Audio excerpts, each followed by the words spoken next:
perlu kau ngapa kau sini.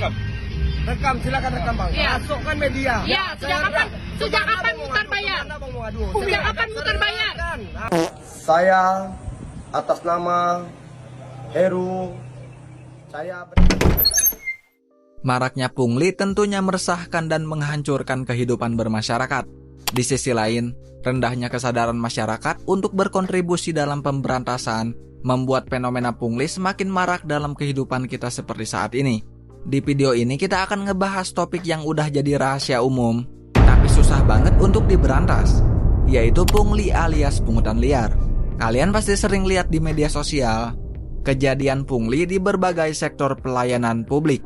Untuk itu, kita akan bahas kenapa pungli ini susah banget diberantas, mulai dari latar belakang, penyebab, dampak, hingga solusi. Jadi pastikan simak video ini sampai selesai.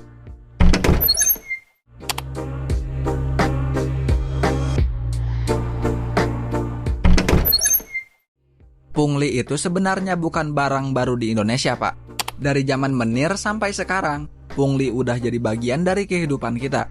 Dulu, pungli mungkin dilakukan secara terang-terangan, tapi sekarang lebih halus dan tersembunyi. Tapi intinya sama aja, yaitu pemerasan dan penyalahgunaan kekuasaan. Dan mirisnya ini udah kayak budaya yang mengakar, susah banget dihilangkan.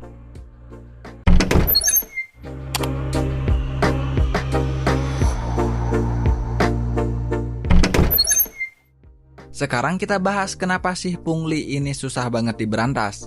Ada beberapa faktor yang bikin pungli tetap eksis, Pak. Yang pertama ialah Yang pertama ialah birokrasi yang ribet. Birokrasi yang ribet di Konoha ini seringkali menjadi lahan subur bagi praktek pungutan liar.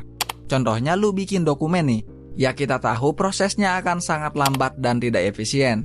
Nah, si oknum petugas ini menawarkan jasa percepatan dengan meminta uang di luar biaya resmi. Itu hanya contoh kecil yang sering terjadi di kehidupan kita sehari-hari.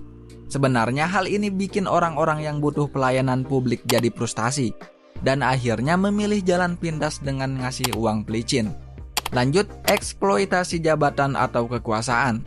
Mereka merasa punya hak buat minta uang tambahan dari masyarakat.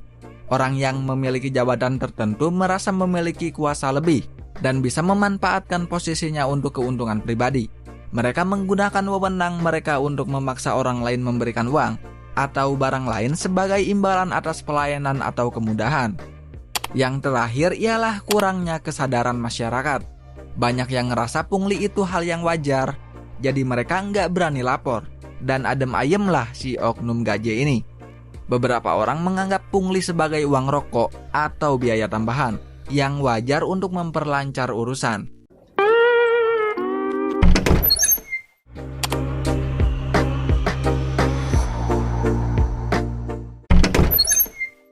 Pungli itu bukan cuma masalah kecil, Pak.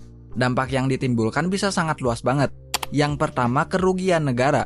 Duit yang seharusnya masuk ke kas negara malah masuk ke kantong pribadi oknum sampah ini. Selain itu, ada dampak merusak citra negara. Indonesia jadi dipandang sebagai negara yang nggak bersih dan nggak profesional.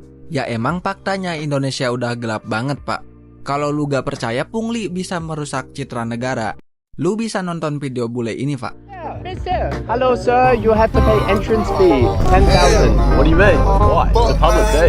Yes, mister, this one.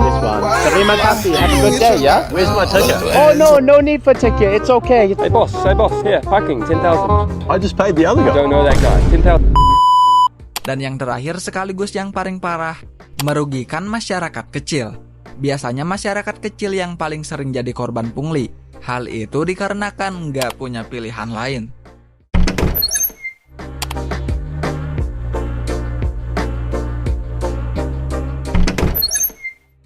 Sebenarnya kita jangan putus asa dulu, Pak. Masih ada harapan buat memberantas pungli. Mulai dari reformasi di bidang birokrasi, kita harus bikin sistem yang lebih transparan, akuntabel, dan efisien. Lanjut, penegakan hukum yang tegas. Oknum-oknum yang terbukti melakukan pungli harus dihukum seberat-beratnya. Jangan hanya melakukan klarifikasi sampah aja. Yang terakhir ialah edukasi dan sosialisasi. Kita harus bikin masyarakat sadar bahwa pungli itu salah dan harus dilawan. Peran aktif dari masyarakat dapat setidaknya membuat oknum ini menurunkan niat busuknya. Dan tentunya kita harus berani lapor kalau melihat atau mengalami pungli.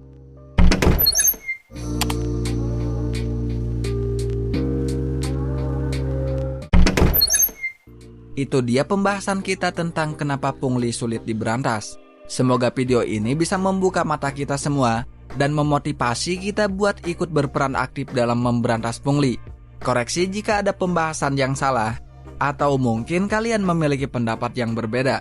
Boleh banget untuk tambahkan di kolom komentar di bawah ini. Thanks for watching.